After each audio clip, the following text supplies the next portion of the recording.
Les podcasts du Figaro.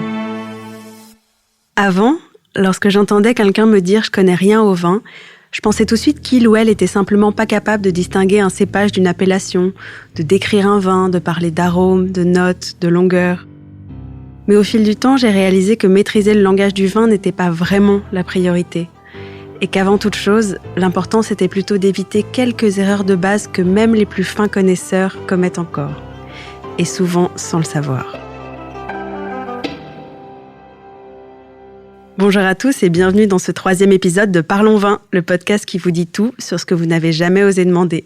Je suis Alicia Doré, journaliste et responsable éditoriale du Figaro Vin, et dans cet épisode réalisé par Sylvain Châtelain, on va parler de 5 petites choses à ne plus commettre en matière de vin. C'est parti. Alors d'abord, 2 erreurs à éviter dans le secret de vos appartements. Erreur numéro 1, ranger ses vins dans sa cuisine.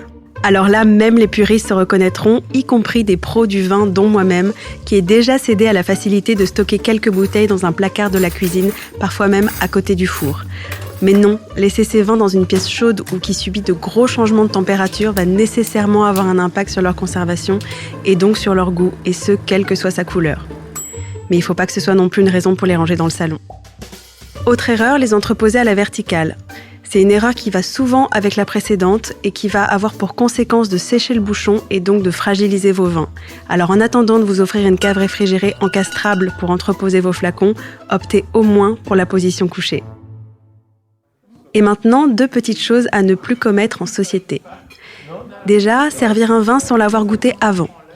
D'accord, il faut savoir boire dangereusement. Mais est-ce qu'il vous viendrait à l'idée d'acheter un pantalon sans l'avoir essayé ? Alors ne refusez pas au palais des autres ce que vous accordez à votre arrière-train.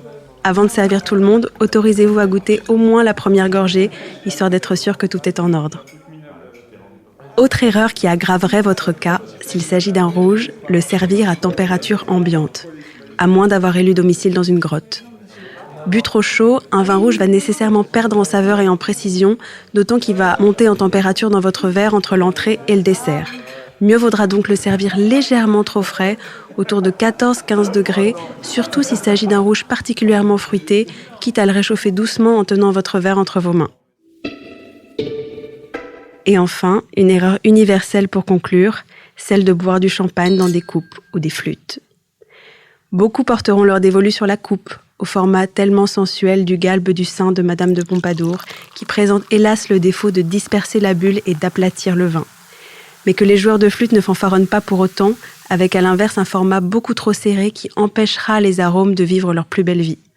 Mieux vaudra donc opter pour un verre dit en tulipe, avec une ouverture proche de celle de la flûte, mais un aspect beaucoup plus rebondi, ou même un simple verre à vin. Alors oui, il existe encore au moins une centaine d'aberrations qu'on aurait voulu dénoncer ici, mais commencez déjà par là, et sachez qu'on est loin d'en avoir fini. Si vous avez aimé ce podcast, n'hésitez pas à le partager et à vous abonner. Vous pouvez le retrouver sur le site du Figaro, Apple Podcasts, Spotify, Deezer et toutes les applications. Et n'oubliez pas, parlons peu, mais parlons vin.